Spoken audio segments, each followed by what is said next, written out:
They fired me in a room that smelled like old paper and new money. It was the kind of smell that clings to places where decisions are made about other people's lives by men who will never feel the consequences. My boss, Marcus Thorne, a man whose ambition was a poorly tailored suit he'd been trying to grow into for 20 years, was smiling. It wasn't a kind smile. It was the smile of a butcher who enjoys his work. He called my report fear-mongering. That was the official term. The unofficial term, the one I could read in the twitch of his jaw and the cold, flat eyes of the board members, was heresy. I had told the truth, and in the Church of Quarterly Prophets, truth is the deadliest sin. My name is Danielle, and I was, until that moment, the sharpest risk analyst Global Indemnity Insurance had ever employed. If you've ever felt the cold shock of being erased, of having your work, your very identity, dismissed by people who benefit from your silence, then stick around. It helps to know you're not just screaming into the void. Hit that like button, and let me know I'm not alone in this. You're going to want to hear how this ends. The report had a code name, Project Chimera. It was my masterpiece. 2 years of late nights, complex data streams, and the kind of predictive modeling that bordered on prophecy. It showed in unflinching, terrifying detail that Global Indemnity was deliberately and systematically underinsured in every major wildfire corridor in the western United States. We were writing policies that were little more than thoughts and prayers on letterhead, collecting premiums while knowing, with a statistical certainty that was close to absolute, that we could never cover the losses from a truly catastrophic fire season. It was a gamble on other people's homes, other people's lives, all to keep the stock price buoyant and the executive bonuses fat. Marcus let me get through the entire presentation. He let me point to the heat maps, the probability cones, the terrifyingly accurate simulations of wind-driven embers jumping fire breaks. He watched me lay out the inevitable, a multi-billion-dollar time bomb ticking right under our balance sheet. The whole time, he had that placid, unnerving smile. When I finished, the silence in the room was heavy, suffocating. I expected questions. I expected debate. I expected at the very least a flicker of concern. Instead, Marcus leaned forward, steepling his fingers. His voice was smooth, patronizing, the sound of a snake oil salesman calming a nervous town. He said, "Danielle, this is impressive work. Truly, the depth of your analysis is, as always, remarkable, but your job is to manage risk, not to invent it." He gestured to my presentation on the massive screen, a glowing red map of California. "This is academic indulgence. This is fear-mongering." The word hung in the air, thick and poisonous. Fear-mongering. I had presented them with mathematical fact, with the cold, hard logic of numbers, and he had translated it into a feminine failing. I was being hysterical, emotional. I wasn't a strategist. I was a Cassandra, screaming about a future they refused to see. He turned to the rest of the board. "We appreciate Danielle's passion, but we must remain grounded in the reality of our market position, not in apocalyptic fantasies. Our current models are robust. Our profit margins are the envy of the industry. We will not be making any radical adjustments based on this outlier projection." Then he looked back at me, and the smile was gone. In its place was the flat, dead-eyed expression of a man signing an execution order. He said, "And on that note, we've decided the risk analysis department is in need of new leadership, someone with a more balanced perspective." The head of human resources, a woman I'd never seen do anything but nod in agreement with Marcus, slid a thin, bloodless file folder across the polished mahogany table. It stopped perfectly in front of me. It was so practiced, so theatrical. This wasn't a decision. It was a performance. My name was on the tab. Inside, I knew, were the papers that would sever me from my career, my work, my entire professional identity. They weren't just firing me. They were doing it right there, in that room, moments after I had laid the company's soul bare. It was a public execution, meant to send a message to anyone else who might dare to tell the truth. I didn't open the folder. I didn't raise my voice. I didn't give them the satisfaction of a scene. I looked at Marcus, and I let all the fire I felt, all the rage and betrayal, cool into something hard and clear. I felt a strange calm settle over me, the kind of clarity that comes when everything has been taken from you, and you have nothing left to lose. I saw him for what he was, a small, terrified man in a big chair, so scared of the future that he had to silence the person who could see it coming. My hands were steady as I closed my laptop. The click echoed in the silent room. I looked at him, directly into his eyes, and I gave him a small, polite nod. "I understand," I said. My voice was even quiet. It unnerved him. He expected tears or anger. He got calm, cold acceptance. It was a language he didn't speak.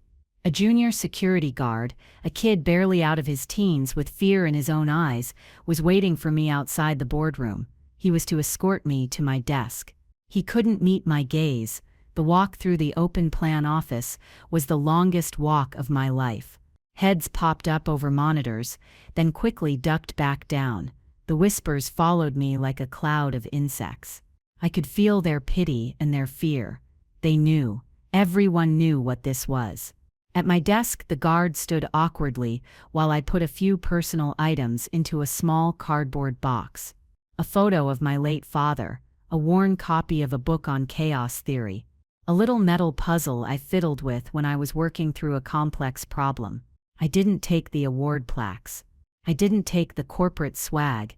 I left it all behind, a shrine to a life that had just ended. As I unplugged my personal phone charger, I glanced at my work computer. The screen was already locked. My access was gone. I was already a ghost. The elevator ride down was silent. The security guard stared at the floor. He mumbled something about being sorry. I just nodded. What was there to say? As the doors opened into the cavernous, marble-lined lobby, I felt a strange sense of lightness. The weight of trying to save a company that didn't want to be saved was gone. The burden of misplaced loyalty was lifted. I walked out of the revolving doors and into the bright, indifferent sunlight. They thought they had erased me. They thought they had buried my work and silenced my voice. They thought I was out of the industry, a cautionary tale to be whispered about in hushed tones. They were wrong. This wasn't an ending. It was the beginning. It was the moment the chessboard was cleared, and I was finally free to set up the pieces for a new game, one they would never see coming. The professional mask I wore, the one forged in a decade of boardrooms and shareholder meetings, stayed perfectly in place all the way to the parking garage. It was a masterpiece of composure, holding back a tectonic pressure of fury and humiliation. It held as I nodded to the security guard. It held as I swiped my now useless keycard at the gate for the last time, and it held as I slid into the driver's seat of my unremarkable sedan. I closed the door, and the sound, a dull, hollow thud, was the only sound in the world. And then, in the dusty, dim light of the concrete cavern, the mask didn't just crack, it vaporized. The first breath I took was a ragged, tearing gasp.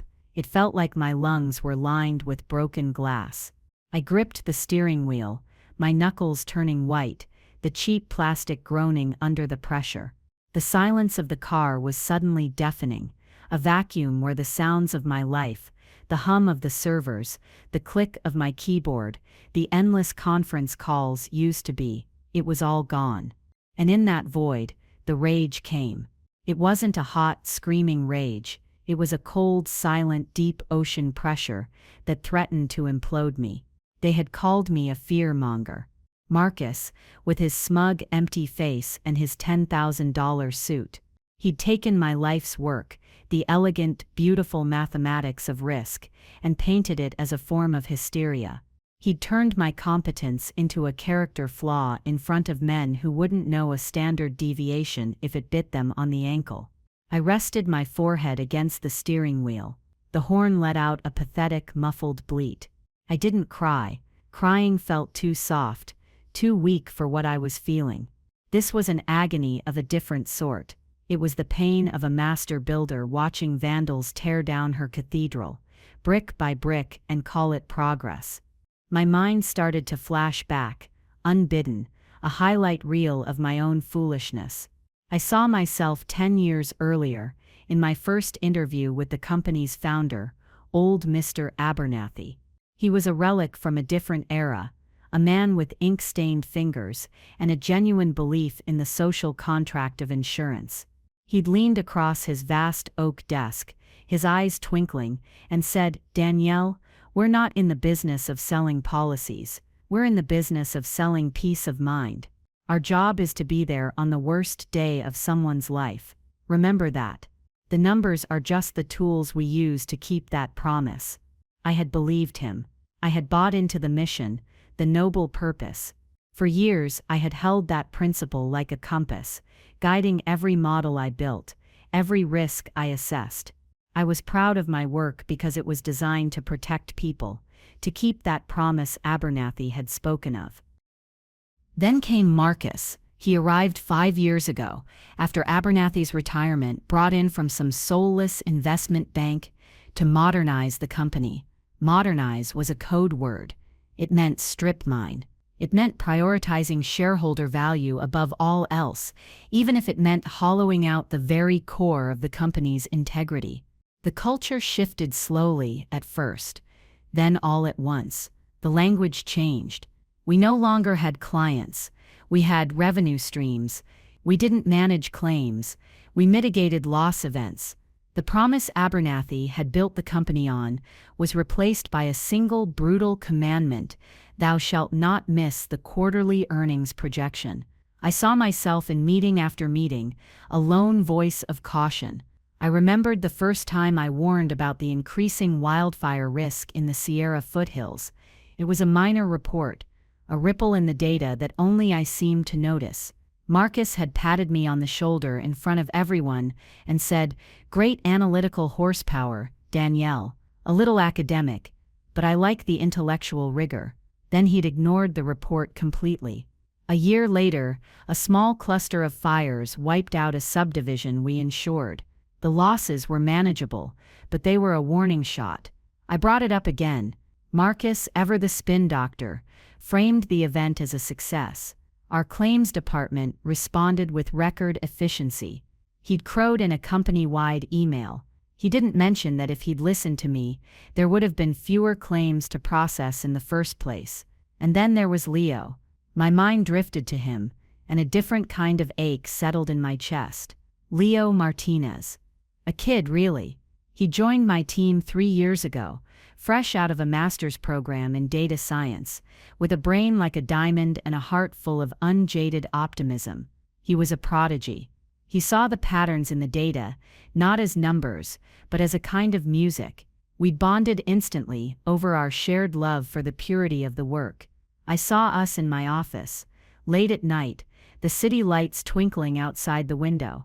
The whiteboard was a chaotic mess of equations and diagrams. We were building the foundation of what would become Project Chimera, or as we called it then, Helios. It was our baby. Leo would get a look in his eye, a kind of feverish excitement, and say, "It's not just predicting where the fires will go, Danielle. It's predicting how they'll behave. It's learning. It's alive." He was right. Helios wasn't just a static model. It was a true AI, a learning machine that devoured weather data, topographical maps, historical burn patterns, and even social media chatter to create a dynamic, evolving picture of risk. It was beautiful, it was terrifying, and it was the truth. I remember one night, fueled by stale coffee and the thrill of discovery, I asked him why he was so passionate about this, of all things. He got quiet for a moment. He told me about his grandparents. They had lived in a small town in Colorado. When he was a teenager, a wildfire had swept through. Their home was spared, but half the town was turned to ash. He remembered the smell of smoke for weeks, the hollowed-out look on his neighbors' faces, the maddening tangle of insurance paperwork that followed. He'd said, the insurance company treated it like an act of God, but it wasn't. It was an act of wind and dry timber. It was predictable. They just didn't have the tools, or they didn't care to look. I want to build the tools, Danielle, so no one can say they didn't know. That was the spirit I had tried to protect. That was the mission I thought I was serving. But I had been a fool. I had been so focused on perfecting the tool, I hadn't realized I was handing it to a man who would use it not as a shield, but as a smokescreen. My loyalty hadn't been to Abernathy's promise. It had been to a building, to a logo, to the ghost of a good idea. My misplaced faith had made me complicit.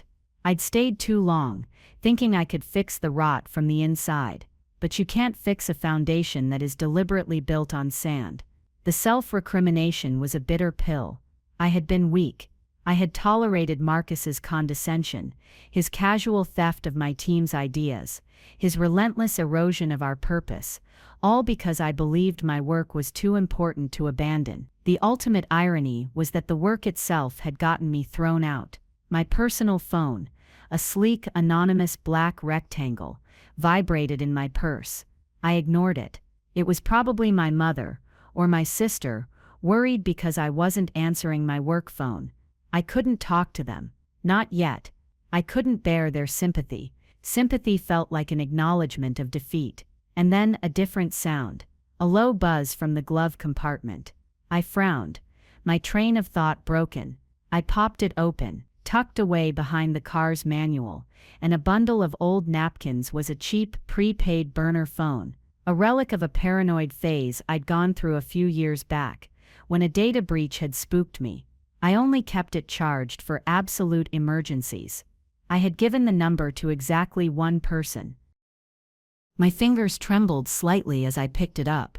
The screen glowed with a single, unread text message. It was from a number I didn't recognize, but I knew who it was from. The message was short, cryptic, 6 words that changed everything. He's wiping the servers, but he's stupid. A second message arrived a moment later. He doesn't know about the off-site kernel. I have it. I'm with you.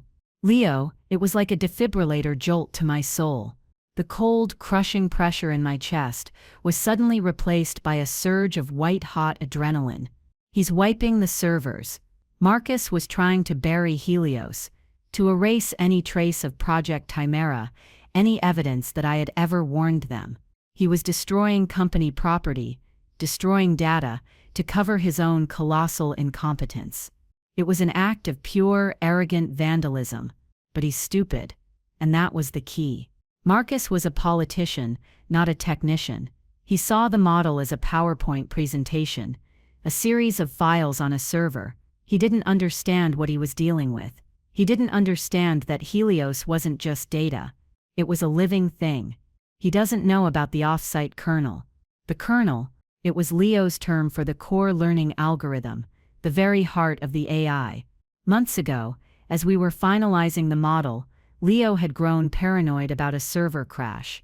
He'd insisted on creating an independent, air-gapped backup of the core programming and the foundational historical data sets it had trained on.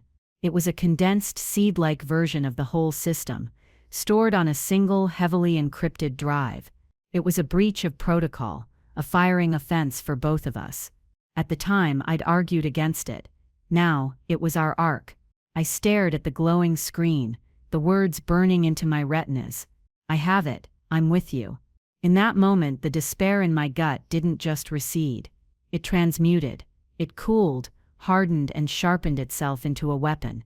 The grief was gone, burned away by a cold, pure, and righteous fury. Marcus Thorne had not just fired me. He had not just insulted my work. He had declared war, and he had just handed me all the ammunition I would ever need. I took a deep, steadying breath. The air no longer felt like glass.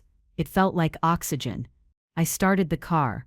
The engine rumbled to life, a low growl in the concrete silence. They hadn't buried me. They had planted a seed, and they had no idea what was about to grow in the ashes of their greed. It wasn't about revenge. I told myself that, over and over. It was about correction. It was about proving that the math, in the end, is always right. The board was cleared. My opponent had made his first foolish move, and now it was my turn to play. The plan didn't form in a single flash of inspiration. It crystallized, piece by piece, out of the wreckage of my old life. It was a structure built from foresight, nurtured by loyalty, and powered by a truth my former employers had paid a fortune to ignore. They thought they had cut me out like a tumor. They didn't realize I was the architect of the entire building, and I had kept the original blueprints. My first move wasn't to a lawyer or a recruiter. It was to a grimy, anonymous coffee shop, halfway across the city, the kind of place with mismatched chairs and weak Wi-Fi, where no one would ever look for a disgraced corporate analyst. Leo was already there, huddled in a corner booth, looking pale and jittery. He had a laptop bag clutched in his lap, like a life preserver. The moment I slid into the seat opposite him, he pushed a small, heavy object, wrapped in a cloth napkin across the table, the drive, the kernel, the heart of Helios. He wouldn't look at me, he just stared into his lukewarm coffee. He said, his voice barely a whisper, "They're calling it a system consolidation, a data hygiene initiative. Everyone knows what it is, Danielle. They're erasing you. Anyone who worked closely with you on Chimera has been reassigned. My project load is now analyzing customer satisfaction surveys from 2012. They're putting me in a digital closet until I get bored and quit." I put my hand over the wrapped drive. It felt warm. I said, "Leo, you didn't have to do this. This is your career. You could be blackballed." He finally looked up, and for the first time I saw the fear in his eyes was gone, replaced by the same cold fire I felt. He said, My career was working with you. It was building Helios. That thing we built. It matters. It's real. What they're doing now, that's not a career. It's a job. And I'm not interested in just having a job. Besides," he added, a flicker of a grim smile on his face, "they're stupid." Marcus had do a surface-level wipe of the primary project directory. He never even thought to ask about the deep learning archives or the off-site simulation servers. He cut off the head of the snake, but the body is still twitching. They don't even know what they've lost. They just know they wanted it gone. He was right. Marcus saw a threat and deleted the file. He was a corporate animal.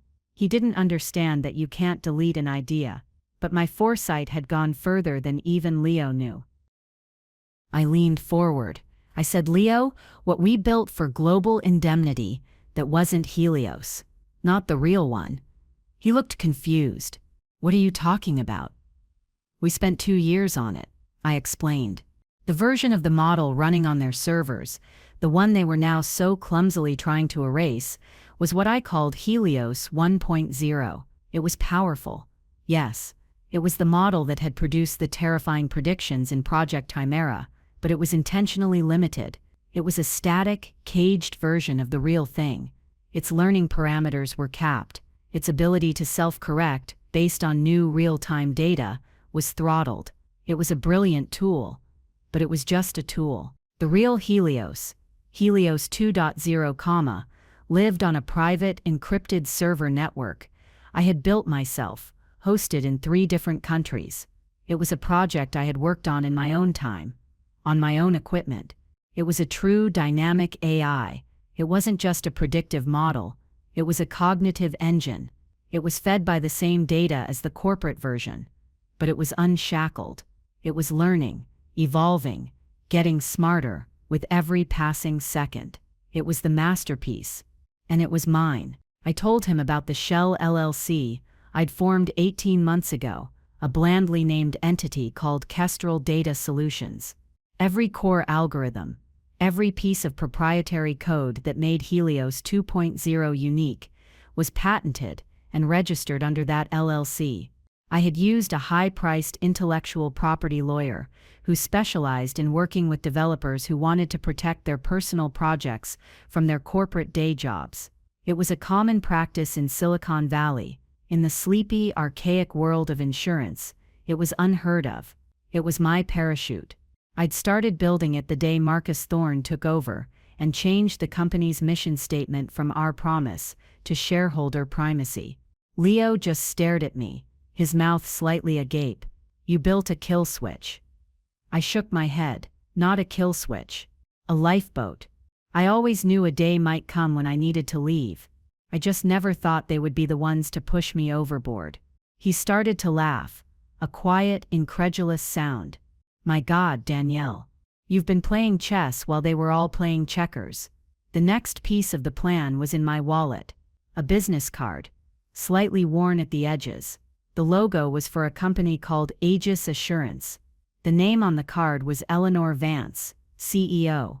I'd met Eleanor at an industry conference a year earlier. Aegis was a smaller, hungrier rival to Global Indemnity. They were known for being nimble, tech-forward, and aggressive. Eleanor was everything Marcus Thorne wasn't. She was sharp, direct, and had a technician's understanding of the business. She had attended a breakout session where I gave a highly sanitized, theoretical presentation on predictive modeling. After the talk, she cornered me by the coffee station. She didn't waste time with pleasantries. She'd said, "That model you described. It's more than theoretical, isn't it? You've actually built it." I was taken aback by her directness. I gave a non-committal corporate answer. She just smiled. A sharp, intelligent smile. She said, "Your company is a dinosaur, Danielle. A big, slow, stupid dinosaur waiting for the meteor.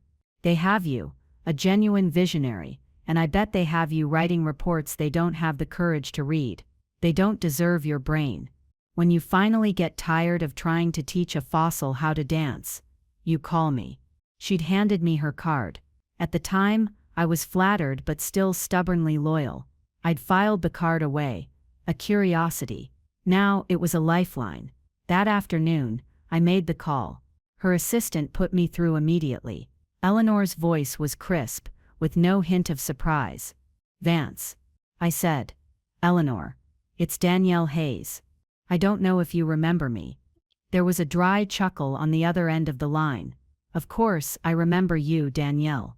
The woman trying to teach the dinosaur to dance. I read about your departure from Global Indemnity in the trades this morning. It was framed as a restructuring. I assume that's corporate speak for they finally got tired of hearing the truth." "Yes," I said. "That's a fair assessment. So, the dinosaur finally tripped over its own feet. Are you ready to talk about building something new? Something fast and smart?" The next 3 months were a blur of calculated, clandestine activity. They were the most intense and invigorating months of my life. I met with Eleanor and her executive team in a rented, anonymous office space in a different city every week. They were sharp, hungry, and they moved at the speed of light. Their legal team, a pack of razor-toothed sharks in tailored suits, spent a week locked in a room with my lawyer, poring over the patents and documentation for Kestrel Data Solutions. They emerged, looking slightly stunned. Their lead counsel, a man with a reputation for merciless litigation, looked at me with a newfound respect. He said, "It's ironclad. The intellectual property is yours, clean and clear. You built a fortress." Next came the tech integration. I worked directly with Aegis's CTO, a woman who spoke my language. We spent days mapping out the architecture, figuring out how to plug the brain of Helios 2.0 into the operational body of Aegis's systems. It was like transplanting a supercomputer into a fighter jet. Leo, meanwhile, was my inside man. He had quit Global Indemnity 2 weeks after I was fired, citing a lack of professional challenge. No one questioned it. They were glad to see another piece of my legacy walk out the door, but he had quietly, carefully, made copies of anonymized historical claims data. The raw fuel Helios needed to refine its understanding of Global Indemnity's specific vulnerabilities. It was a gray area, legally. The data was anonymized, stripped of all personal information. It was just numbers, patterns of loss, but it was their data. My lawyer called it a calculated risk. I called it justice. It was the data my old company had used to justify their greed. I would use it to engineer their downfall. I wasn't taking a salary. That was the most important part of my deal with Eleanor. I refused it. Instead, my shell company, Kestrel Data Solutions, would license Helios 2.0 to Aegis Assurance. In return, Kestrel would receive a percentage of the gross written premium for every single policy written using my model. It wasn't a small percentage. Eleanor had raised an eyebrow when my lawyer proposed the terms. "That's an unprecedented deal structure. Danielle, you're betting a lot on this model of yours." I looked her straight in the eye. I'm not betting, Eleanor. I'm investing. I want to be a partner, not an employee. I want my success to be directly tied to the success of the protection we offer. It's a matter of principle. It was, of course, a lie. A partial one, at least. It wasn't just about the principle. It was about ownership. Marcus Thorne had treated me like a disposable cog in his machine. I was going to become the entire engine of a new one. They had paid me a salary to build the weapon that would save them, and then they had thrown me away. Now, I was going to get paid a fortune to use a better version of that same weapon against them. It was never about the money. I kept telling myself that. It was about the math.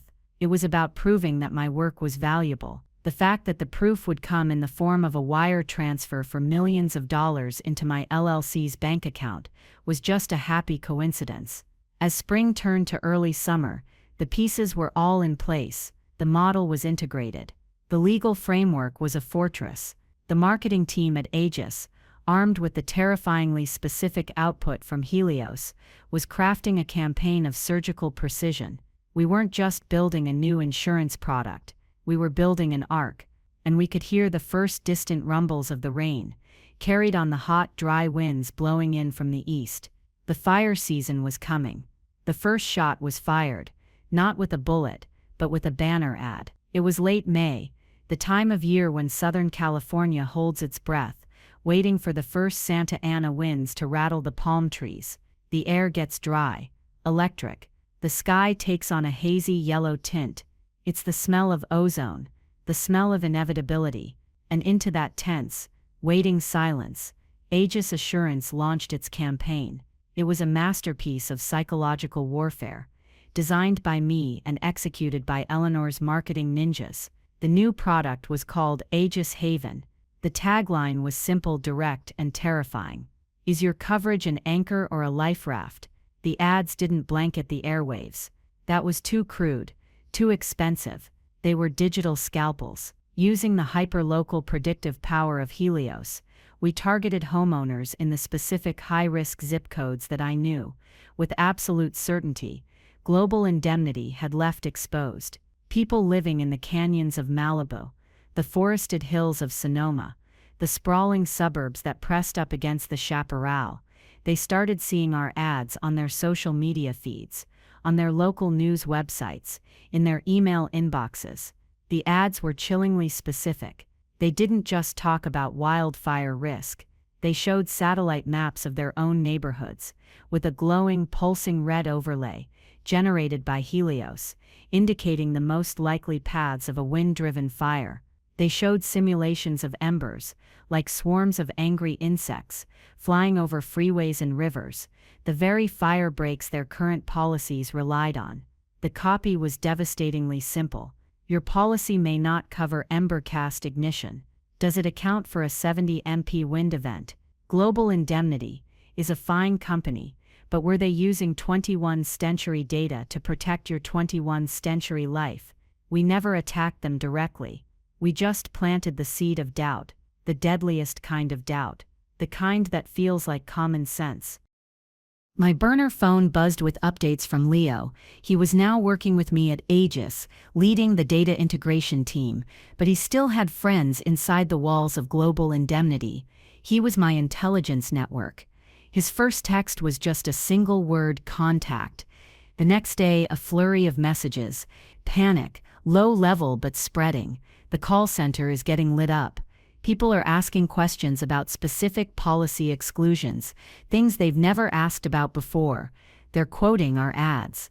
A week later, Marcus held an all-hands town hall this morning. Total disaster. He called Aegis a predatory bottom feeder. He used the words unethical fear-mongering. I had to smile at that. The irony was so thick it was suffocating. He was accusing us of the very thing he'd fired me for. He was standing in front of his employees, his company bleeding clients, and he was using the same failed logic, the same empty platitudes. He was a man with a losing hand, and his only move was to double down. He assured everyone that their market position was rock solid, and that this was a minor turbulence caused by an irresponsible competitor. He promised them their models were the industry standard.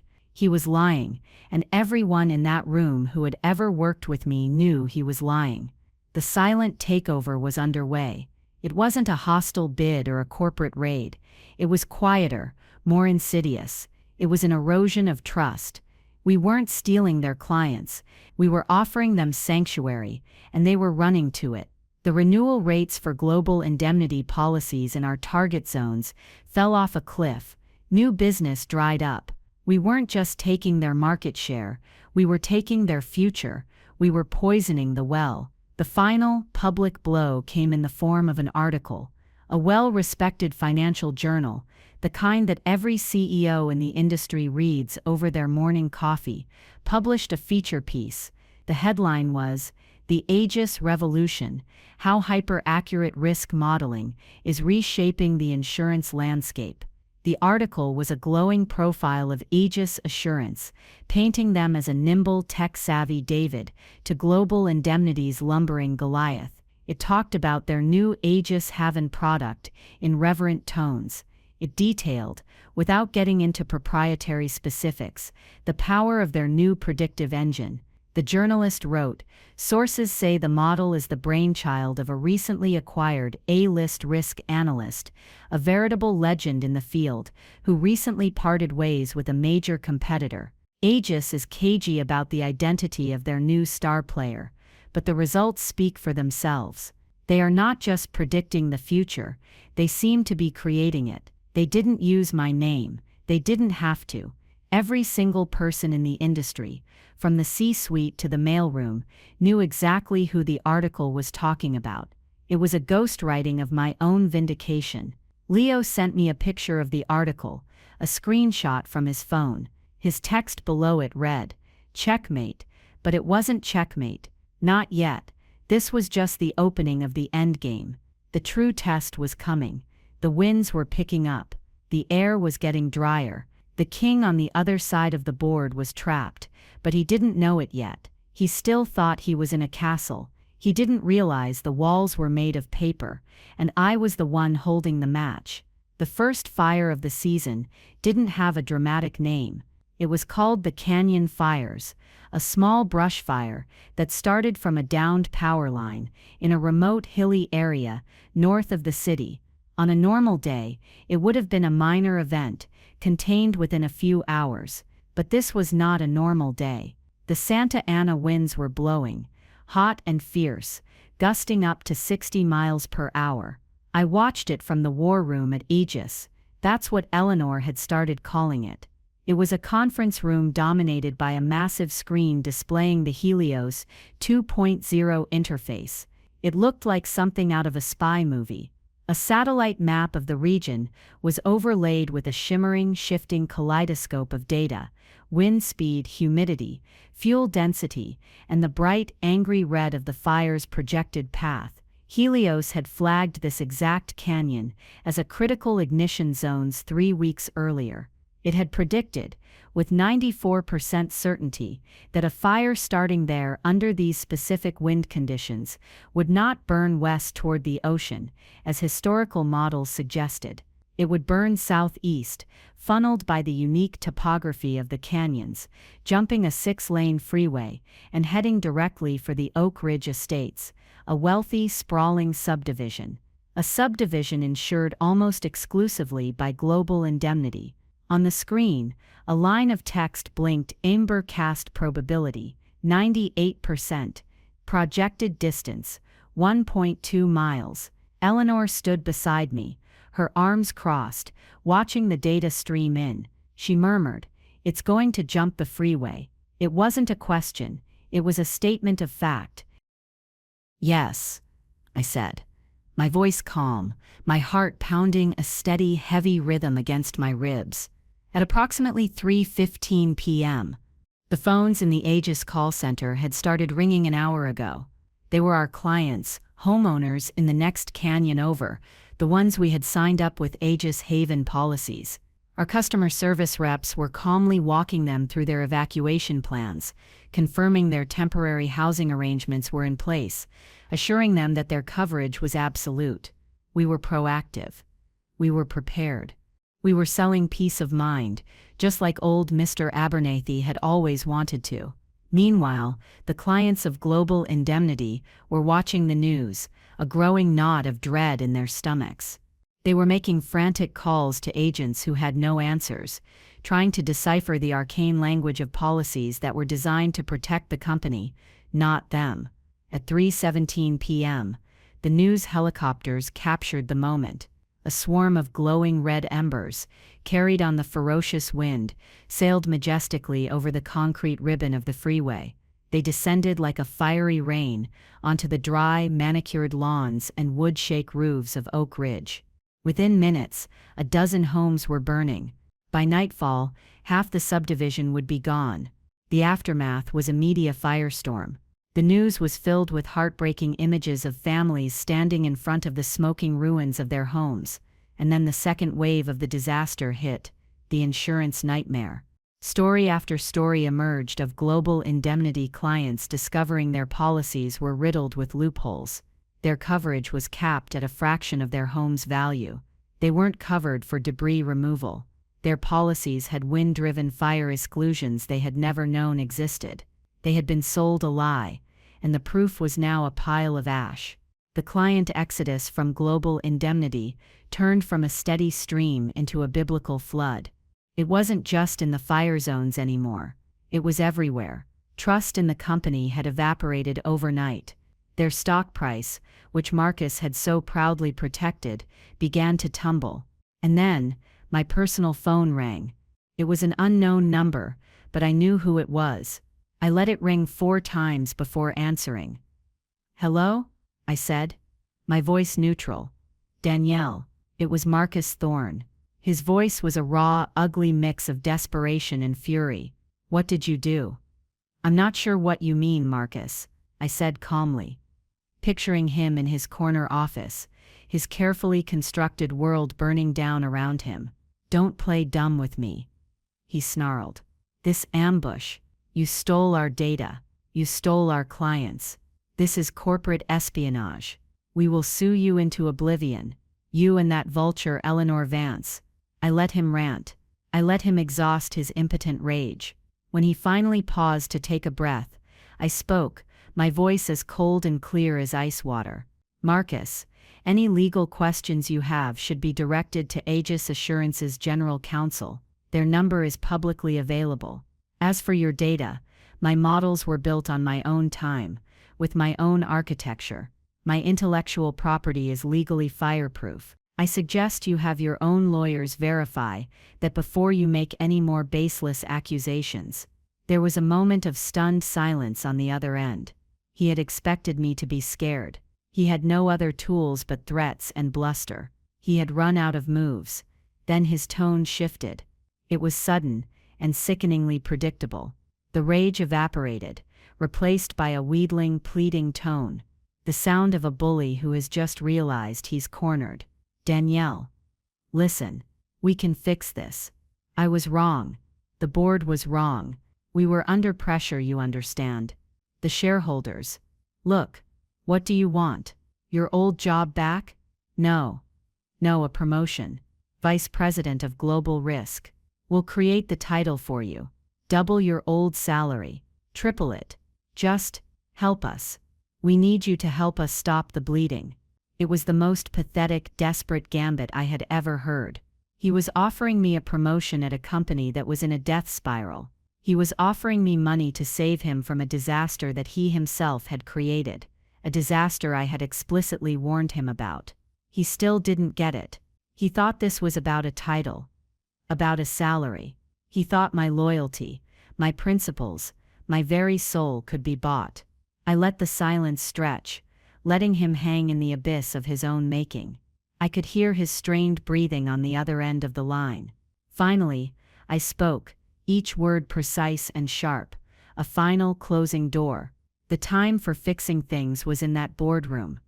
"Marcus," I said softly, "you had the report in your hands. You had the truth, and you called it fear-mongering. The price of that decision is now yours to pay." I paused for a beat, just to let it sink in. "You have a good day." And I hung up. I didn't slam the phone down. I just pressed the button, ending the call, ending him, ending that entire chapter of my life. It wasn't about revenge. It was about consequences. And the consequences were just beginning. The seasons turned. The devastating fire season finally gave way to the winter rains, which brought their own set of problems, washing away the burned hillsides in mudslides. For Global Indemnity, the disaster continued unabated. Their fourth-quarter losses were astronomical, a black hole on their balance sheet that consumed their profits, their reserves, and their reputation. The stock was in freefall. The board, finally jolted from their complacent slumber, acted with the brutal, self-preservationist instinct of cornered animals. I wasn't there to see it, of course. I got the news the way the rest of the world did, a short, terse press release. Global Indemnity announces leadership transition. Marcus Thorne was taking an early retirement, effective immediately, to pursue other interests. Everyone knew what that meant. He was fired. The CEO and 2 other board members who had sat silently during my execution were also gone, swept out in a desperate house cleaning. They brought in a new CEO, a woman known as a turnaround artist, famous for her brutal efficiency in gutting and restructuring dying companies. Her job wasn't to rebuild Global Indemnity, it was to sell it for parts. I felt a quiet, grim satisfaction. It wasn't a jolt of pleasure, it was the feeling of a complex equation finally resolving to its correct, inevitable answer. They weren't defeated by me. They were defeated by their own arrogance. They were defeated by the math. A few months later, I ran into him. It was one of those bizarre cosmic coincidences. I was in the first-class lounge at LAX, waiting for a flight to a conference in London. I was now the chief risk architect for Aegis Assurance, a title Eleanor and I had created together. I saw him across the room, staring into a glass of whiskey. He looked diminished. The expensive suit hung on him differently. The arrogant posture was gone, replaced by a slight slump. His hair was grayer. He looked older, haunted. He saw me at the same moment. A flicker of something ugly, hatred, recognition, shame, passed across his face. He picked up his drink and walked over to my table, his movements unsteady. He stood over me, trying to summon some of his old bluster. Well, he slurred slightly. Danielle Hayes, I hope you're happy enjoying your blood money. I looked up at him, and I felt nothing. No fear, no anger, not even pity, really. Just a profound sense of distance, as if I were an astronomer observing a dead star. I took a slow sip of my water. It was never about the money, Marcus. I said, my voice even and low. You should know that by now. Oh, please, he sneered, though the expression didn't quite fit his tired face. Don't give me that noble act. You destroyed my company. You destroyed my career. I set my glass down with a soft click. I looked him directly in the eye. No, Marcus, you did. I gave you the truth, and you called it fear-mongering. You thought the truth was something you could fire. But the truth doesn't work for you. It doesn't care about your stock price or your bonus. I leaned forward slightly, my voice dropping to a near whisper, for his ears only. Fear is a rational response to a real threat. You sold people a comfortable lie. I sold them a lifeboat. It turns out, when the flood comes, people are willing to pay for a lifeboat. It was never about revenge. It was about the math. The math was always true. You were the one who refused to look at the answer. I stood up, picking up my briefcase. I walked away without another word, leaving him standing there, alone in the middle of the crowded lounge, a ghost at a feast he was no longer invited to. My new office at Aegis didn't have a corner view. It was in the center of the floor, with glass walls, right in the heart of the action. It was a space designed for collaboration, not isolation. My team, with Leo now leading the data science division, was a collection of the brightest, most passionate people I had ever worked with. They were all refugees from big, slow companies. People who, like me, wanted to build things that mattered. Eleanor walked in one afternoon, not with the bearing of a CEO, but with the excited energy of a co-conspirator. She held a tablet, and she laid it on my desk. It showed a graph of market share in the western states. Our line, the Aegis line, was a nearly vertical ascent. The global indemnity line was a mirror image, a plummet into irrelevance. "We didn't just take their clients, Danielle," Eleanor said, a look of awe in her eyes. "We did something much bigger. We forced a market correction. Every other major carrier is now scrambling to re-evaluate their risk models. They have to. The game has changed. You didn't just build a better product, you changed the fundamental rules of how the game is played." I looked at the graph, at the elegant, brutal simplicity of those two lines, one rising, one falling. Vindication. It wasn't a loud, triumphant feeling. It was quiet. It was the feeling of balance restored. It was the feeling of seeing your vision, once dismissed and buried, become the new reality. It was the feeling of a world, finally, making sense. There's a small, simple frame on the wall of my office now. It's not a diploma or an award. It's a printout of the termination email Marcus sent me, the one officially informing me my services were no longer required. It was meant to be the final word on my career, a corporate tombstone.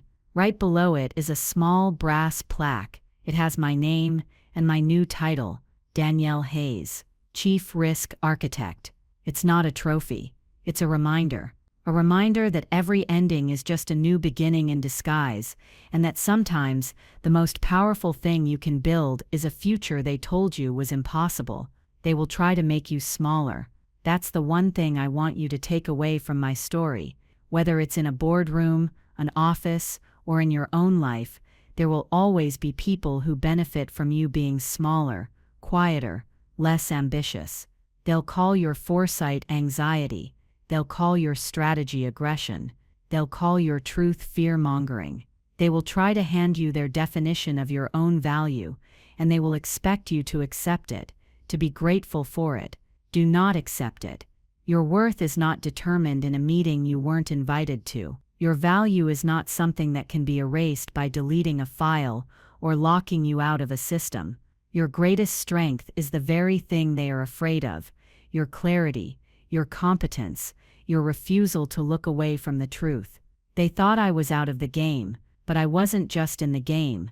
I owned the stadium, I wrote the rules, and I was keeping my own score. They counted on me to disappear. They counted wrong. My name is Danielle. This is how I took the truth they tried to bury and used it to build an empire while their kingdom turned to ash. If this story resonated with you, if you have ever been underestimated, overlooked, or erased, let me know in the comments below. Your voice matters. Your story deserves to be heard. So like this video, share it with someone who needs to hear it, and please, hit that subscribe button, because we're not done changing the rules yet.